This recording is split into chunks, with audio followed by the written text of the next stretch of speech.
مساء الخير عليكم يا صبايا، ومساء الخير عليكم يا شباب. وحشتونا جدا من الاسبوع اللي فات، لان امبارح احنا كنا مسجلين. مبسوطه جدا ان ردود الافعال ايجابيه على حلقه السجن. ارجو ان نكون وفقنا في الرساله اللي كنا عايزين نقدمها. وكنت عايزه ردود الافعال تبقى زي ما سمعتها بالظبط. يعني ناس كتير قوي قالت لي احنا ما بقيناش عارفين نتعاطف مع الناس اللي مسجونين ولا ننبسط ان في عقوبة رادعة. وهو ده اللي انا كنت عايزة اوصل له. كنت عايزة اوصل لاي حد ماشي في طريق غلط بيشوفنا دلوقتي، هو في الاصل غلبان. هو في الاصل كان بيدور على اكل العيش، ضل الطريق، اهله ما ربوهوش، لقى نفسه فجأة في الشارع، لقى نفسه اتلم على اصحاب مش كويسين.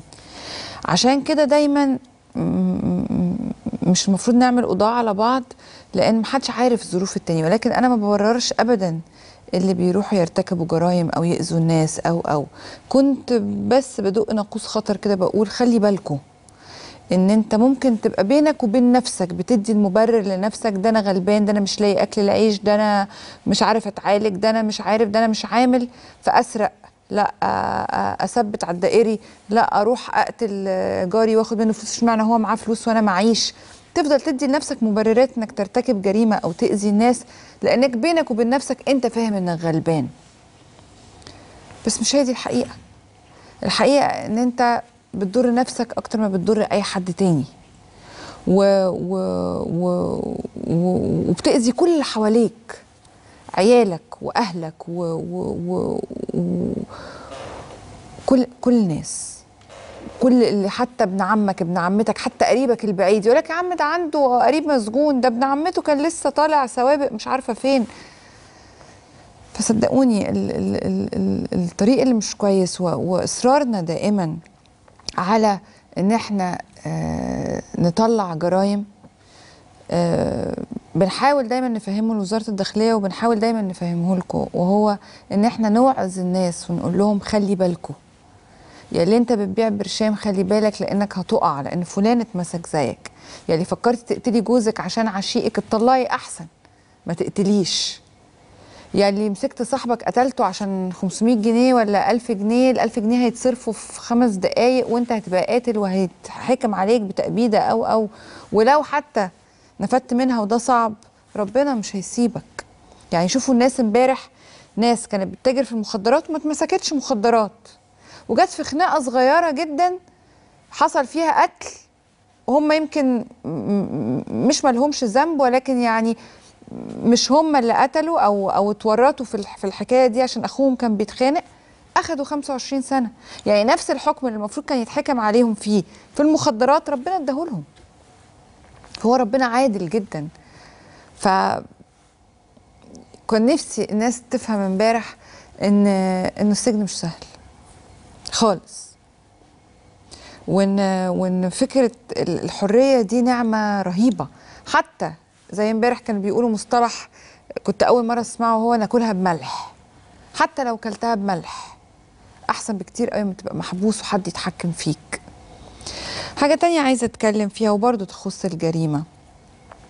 طبعا انا حييت الكاريكاتير اللي كان معمول علينا شظايا، و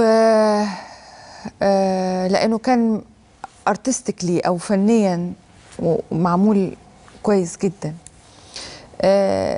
بيبعت لي ناس كتير قوي على الواتساب، مش عارفه مين طلع نكته ان انت بتأنبي قطه، ومش عارفه مين طلع نكته ان انت بتعملي مش عارفه ايه. والله اقسم بالله العظيم عمري ما بتضايق، وساعات بضحك انا وولادي كتير قوي، نقعد على النكت دي نضحك وبتاع. بس بتضايق من حاجه واحده، وهو بحس ان الرساله مش واصله. وهي ان طبعا دي طلعت من ساعه ما انا قلت لقاتل زينة ان هو لا يمت للبشرية بصلة، وان هو بينتمي للحيوانات يعني. وانا كان قصدي فعلا مش اني اسبه ولا اي حاجة. انا فعلا كنت حاسة ان هو تصرف حيواني، ولسه عند موقفي لما حد ياخد طفلة عندها 3 سنين ويرميها من فوق منور، وممكن تكون القضيه خلصت بالنسبه لكم، ممكن تكون القضيه انتوا نسيتوها، بس انا مش هنساها وعمري ما هنساها.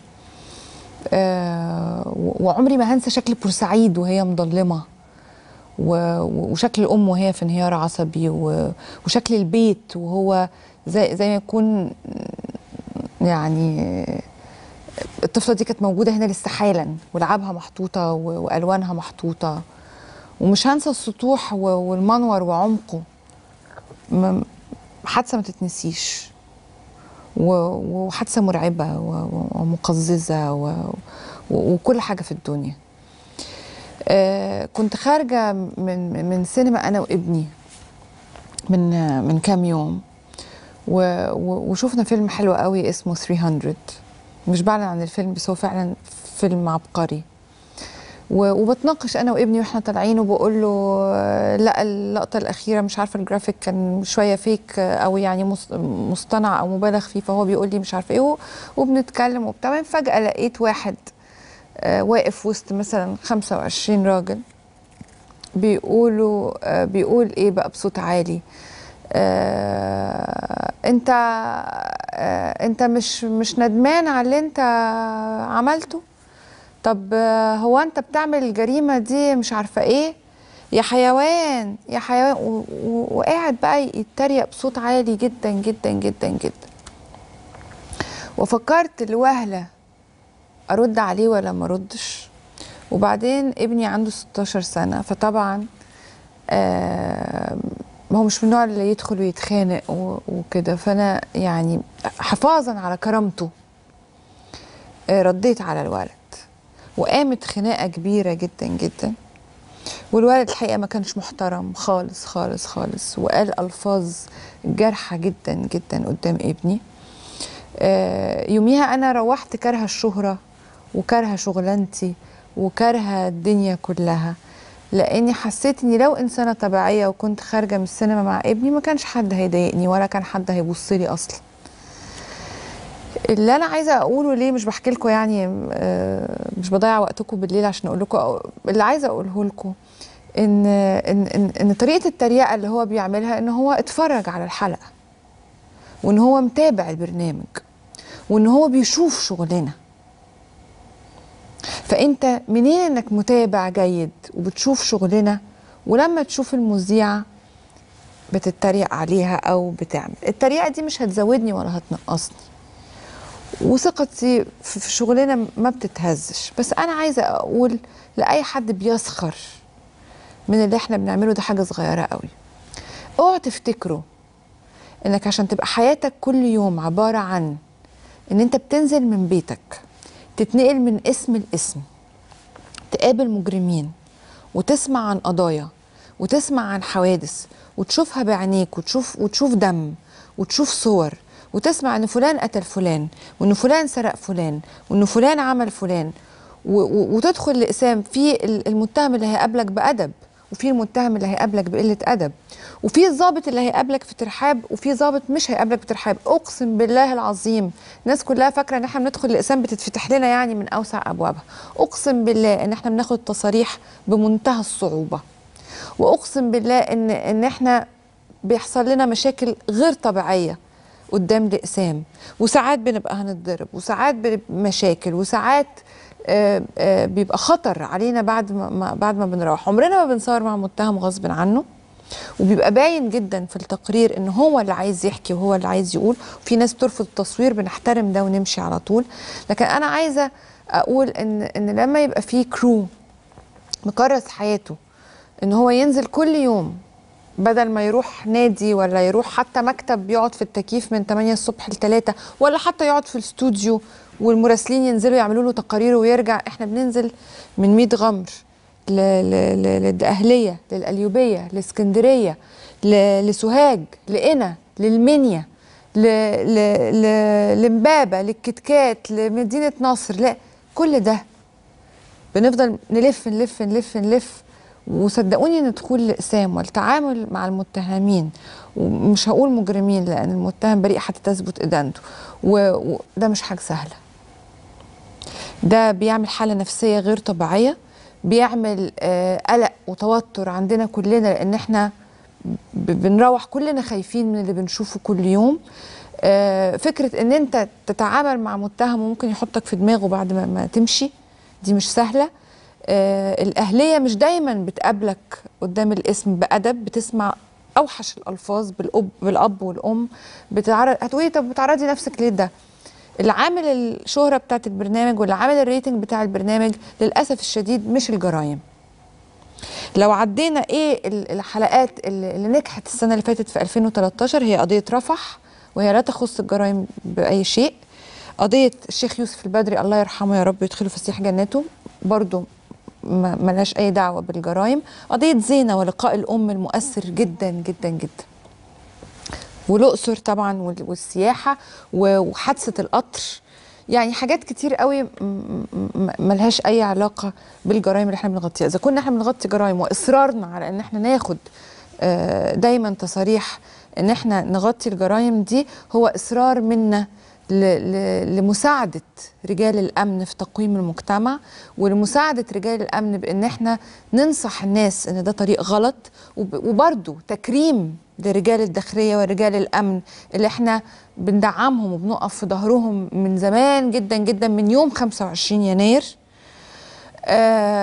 فاحنا مش هنبطل الرساله دي، وهنصر دايما على تقديمها، ومع احترامي للي بيستخف من شغلنا ده اللي احنا بنعرض فيه حياتنا كل يوم للخطر عشان بلدنا وعشان مجتمعنا. الغلط فيكم انتوا مش احنا، ان انتوا مش قادرين تشوفوا ده. اللي عايز يستخف يستخف زي ما هو عايز، اللي عايز يتريق يتريق زي ما هو عايز، بس ما يشوفش البرنامج. لان ما تشوفش وتبقى مقدر جدا اللي احنا بنعمله، وبعدين تشوفنا تتريق علينا او تدخل على الفيسبوك تتريق علينا. لان اذا كنت انت بتستخف في شغلنا فاحنا فخورين جدا بيه وبنفسنا.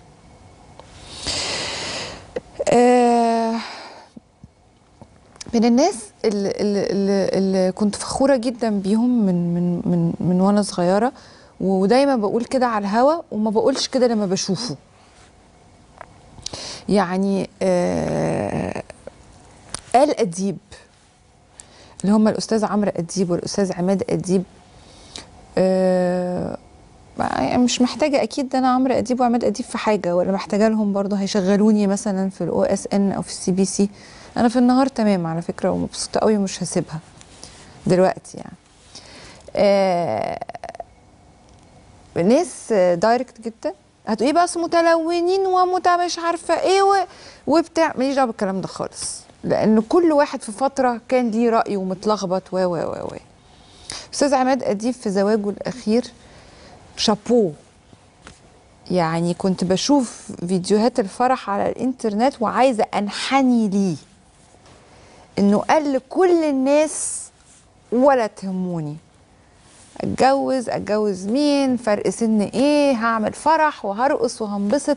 بحييك لانك اديتني درس في ان انا لما احب اعيش ولما احب اعمل حاجه صح ترضي الله سبحانه وتعالى ما يهمنيش اي حد. فبشكرك جدا. استاذ عمرو اديب من الناس اللي من وانا صغيره جدا، مش بكبره والله، بس انا كنت في الجامعه وهو كان مذيع، وقلتها قبل كده ان اتعمل كتير قوي اختبارات لمراسلين للقاهره اليوم في الجامعه الامريكيه وما نجحتش ولا مره. كان عندي انعواج في الحاجز الانفي، مناخيري كانت معوجه ده بجد، وعملت عمليه. ممكن كنت بسقط عشان كده، يعني الله اعلم. وما اشتغلتش في القاهره اليوم. بس من البرامج الغريبه جدا اللي تقعد قدامها، طبعا مهنيا اللي انا بعمله ده غلط، ان انا يعني بمجد من برنامج تاني، بس يعني مش ده المهم عندي. المهم عندي ان انا لما بلاقي حاجه مفيده وايجابيه فعلا بتكلم عنها. لما تقعد قدامه المذيع الوحيد اللي لو حتى 4 قاعدين انا مش عارفاهم ومش عارفه هم مين، وهم انا اسفه يعني مملين في الكلام او بيرغوا زي كل التوك شوز، برضو تقعد تتفرج. لان ربنا مديله طريقه كده في الالقاء وفي طريقه الكلام طبيعيه جدا، الى درجه ان انت لازم تقعد تتسمر قدام التلفزيون تشوف هو بيقول ايه. انا لفتت نظري مكالمه كده ومداخله بينه وبين سياده وزير السياحه استاذ هشام زعزوع، وكنت عايزه اخدها مثال للي احنا هنتكلم عليه النهارده في حلقتنا. تعالوا نشوف المكالمه وبعدين نرجع نتكلم عن المكالمه دي. ومره تانية بحييك، بحيي العبقري عمرو أديب. نشوف مع بعض، بس ده مش معناه اني موافقه على اللي حصل في المكالمه. انا بس بحيي زميل ليا لان انا بتشرف باذاعه مداخله ليه، ولكن انا ولا واقفه في صفه ولا ضده في اللي هيحصل. انا عايزه بس اوريكم المكالمه دي اللي قام بيها او اللي كانت دايره بينه وبين سياده وزير السياحه هشام زعزوع، عشان عايزه اكمل الحلقه واعلق على علاقه الاعلام بالحكومه وعلى الفتره اللي جايه عايزينها تمشي ازاي. تعالوا نشوف مع بعض.